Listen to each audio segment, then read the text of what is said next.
कौम chief justice Umar Ata Bandial और supreme court को मजबूत देखना चाहते हैं। अदलिया के खिलाफ साजिशें करने वाले किसी को मुंह दिखाने के काबिल नहीं रहेंगे। मरकजी सदर तहरीक इंसाफ चौधरी परवेज इलाही का अदलिया यकजहती रैली से खिताब।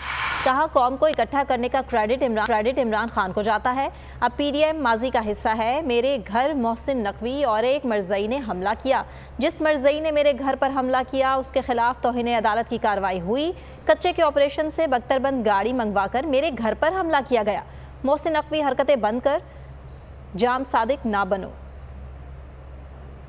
कि ये इमरान खान को क्रेडिट जाता है कि उन्होंने हर इशू पे खोल के बात की है और ख़ास तौर पे उन्होंने कहा अदलिया और बंदयाल साहब के हक़ में आज जो लोग निकलेंगे इसका तारीख़ में उनका नाम होगा और याद रखा जाएगा कि अब पाकिस्तान सही मायनों में एक हमारे लीडर थे कायद-ए-आज़म और उन्होंने बनाया और इमरान खान ने उसको ज़िंदा रखा और उसकी पैरवी करते हुए आपको गाइड किया और आपको कहा कि आप घर ना बैठे, निकालें 2 घंटे और आप निकले हैं। और आज हमें बड़ी खुशी है कि इंशाअल्लाह ताला ये हो के रहेगा और इंशाअल्लाह बंदयाल साहब, उम्मीद है हमें